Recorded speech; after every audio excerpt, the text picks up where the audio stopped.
Do subscribe to Ekeeda channel and press bell icon to get updates about latest engineering, HSC and IIT JEE main and advanced videos. Hello students, today we are studying chapter Human Reproduction, and in that we are studying topic reproduction.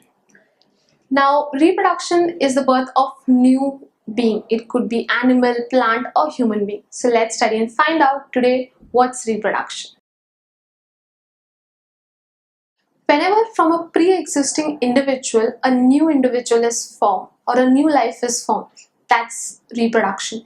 And reproduction is the basis of the universe. If there is no reproduction, don't you all think so that the population that's present won't be maintained?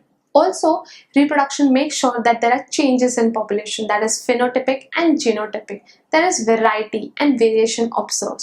Also, the characteristics from your parents are passed down to you. That is hereditary characteristics. It could be also diseases that are passed down to you. Now reproduction makes sure that the balance on earth, especially in the human sphere, or whether it could be animal reproduction or plant reproduction, in that particular biosphere it's maintained. So the definition of reproduction could be, it's a process of forming new life from a life which was already existing or a pre-existing life form. Now the life on earth will remain in existence. That's one of the basic rules of reproduction, or why reproduction should occur. Also, there will be a continuity in population.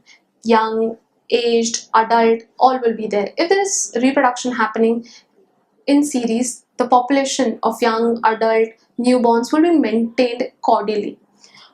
Also, there would be a variation that's added to the population, the variation that comes out due to passing of characteristics from different gene pool.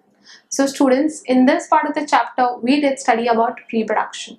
I hope you all are clear with this concept. Thank you.